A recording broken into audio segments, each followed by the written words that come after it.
छात्रों नमस्कार। मानव पाचन तंत्र, इसके विषय में आज हम चर्चा करेंगे। ये भोजन का पाचन कैसे होता है, कौन कौन सी अंग हैं जो इसके भोजन के पाचन तंत्र में सहायक हैं और ये किस प्रकार से कार्य करता है। आइए समझते हैं थोड़ा सा इसके विषय में। मानव पाचन तंत्र के प्रमुख अंग, जैसा कि चित्र में आप देख रहे होंगे, मानव पाचन तंत्र भोजन को तोड़ने और शरीर द्वारा पोषक तत्वों को अवशोषित करने की एक जटिल तंत्र है।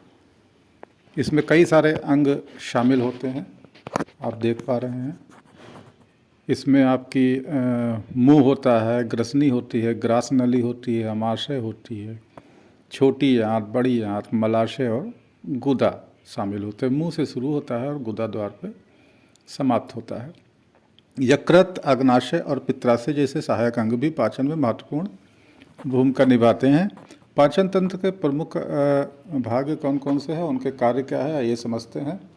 प्रथम है मुंह, माउथ। भोजन का अंतर्ग्रहण यहीं से शुरू होता है।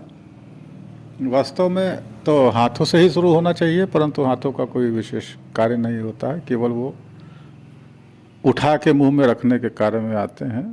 तो बुलडोजर समझ लीजिए हाथों को, तो मुंह से शुरू कर।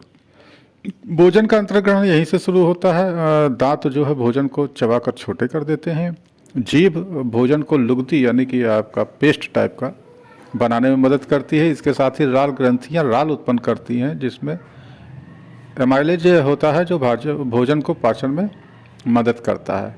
फिर आइए दूसरे भाग में ग्रसनी, फारिंक्स, ये भोजन को मुंह से ग्रास नली तक ले जाती है। फिर आती है ग्रास नली, ये बहुत लंबी नली होती है जो भोजन को मुंह से पेट तक पहुंचाती है। मांसपेशियों के लयबद्ध संकुचन द्वारा भोजन नीचे की ओर बढ़ता जाता है। फिर आता है आपका आमाशय, ये स्टमक। यहाँ भोजन गैस्ट्रिक रस, जिसमें एसिड होता है, के साथ मिलकर टूटता है। ये भोजन को एक गाढ़े घोल में बदल देता है, एक लुगदी टाइप में बदल देता है। फिर कार्य आता है छोटी आंत का। ग्रहणी, डियोडेनम और जेजुनम और इलियम, ये तीन इसके भाग होते हैं छोटी आंत के। यहाँ भोजन का अधिकांश पाचन और पोषक तत्वों का अवशोषण होता है। सब सारे पोषक तत्व अलग अलग विभागों में बांट दिए जाते हैं। फिर आता है सबसे अंतिम कार्य होता है मलाशय और गुदा का, रेक्टम और एनस का। पाचन के अपशिष्ट उत्पाद, जिसको हम मल कहते हैं, मलाशय में जमा किया जाता है, फिर गुदा के माध्यम से शरीर द्वारा बाहर निकाल दिया जाता है। तो ये हो गया आपका मोटा मोटा मुंह से लेकर गुदा द्वार तक का सफ़र। अब इसमें सहायक पाचन अंग कौन कौन से हैं। पहला है लीवर यानी यकृत, ये पित्त का उत्पादन करता है जो वसा के पाचन में मदद करता है। फिर आता है पित्ताशय यानी गॉलब्लैडर, ये यकृत द्वारा उत्पादित पित्त को संग्रहित रखता है अपने पास। फिर आता है अग्नाशय, ये पेंक्रियास जिसको बोलते हैं, ये एंजाइम और हार्मोन का उत्पादन करता है जो कि पाचन में मदद करते हैं। फिर आती है साल्वरी ग्लैंड्स यानी राल की ग्रंथियाँ आती हैं, राल का उत्पादन करती हैं। एक बार जब भोजन छोटे छोटे टुकड़ों में टूट जाता है तो रक्त प्रवाह में पोषक तत्वों का अवशोषण होता है जो शरीर की कोशिकाओं तक पहुँचते हैं।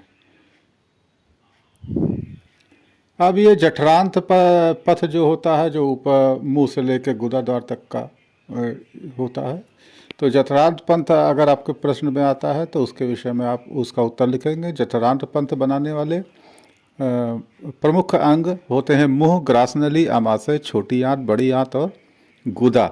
यकृत, अग्नाशय और पित्ताशय पंचतंत्र के ठोस अंग हैं। छोटी आंत के 3 भाग होते हैं, पहले भाग को ग्रहणी करते हैं।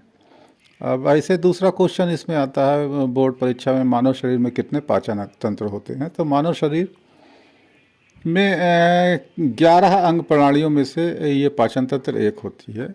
ये मुंह, ग्रसनी, ग्रासनली, पेट, छोटी आंत, बड़ी आंत, मलाशय, गुदा सहित कई खोखले ट्यूब के आकार के अंगों से बना हुआ होता है। ठीक है।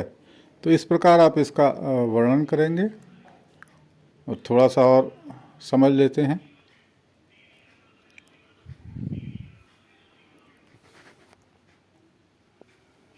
ये जो इसमें है, इसका स्क्रीनशॉट ले सकते हैं। प्रमुख अंग जो है, इसे आप, ये प्रश्न पे बार बार अलग अलग चीज़ पूछे जाते हैं।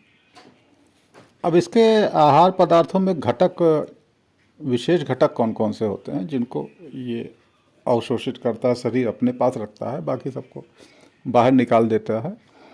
तो इसमें विशेष घटक होते हैं प्रोटीन, कार्बोहाइड्रेट, वसा, विटामिन, खनिज लवण और जल। सभी खाद्य पदार्थ जितने भी हम खाते हैं इन्हीं घटकों से बने होते हैं।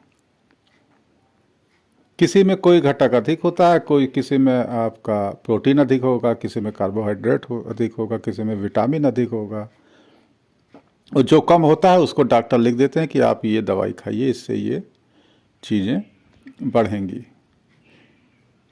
हमारा शरीर भी इन्हीं अवयवों से मिलकर बना हुआ है। शरीर का 2.2/3 भाग जल है। प्रोटीन शरीर की प्रमुख वस्तु होती है जिससे कई सारे अंग बनते हैं। कार्बोहाइड्रेट ग्लूकोज के रूप में शरीर में रहता है जिसकी मांसपेशियों को सदा आवश्यकता होती है।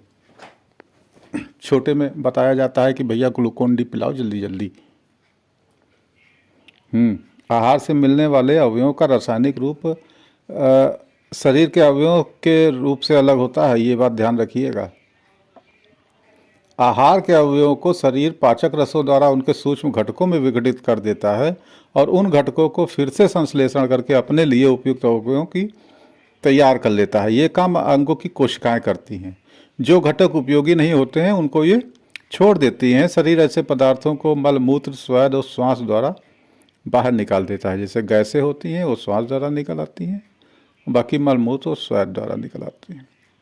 अब पाचन का प्रयोजन क्या होता है? पाचन का प्रयोजन है आहार के जो कठिन अवयव हैं उनको साधारण घटकों में विभक्त कर देना। ये कार्य मुंह में राल रस द्वारा, माठे में जठर रस द्वारा और ग्रहणी में अग्नाशय रस तथा पित्त द्वारा और क्षुद्रांत में आंत्र रस यानी सुकस एट्रुस के द्वारा संपादित होता है। अब इसका विस्तार से वर्णन हम आगे करेंगे। प्रत्येक अंग का अलग अलग विस्तार से वर्णन किया जाएगा। आज के लिए इतना ही। नमस्कार।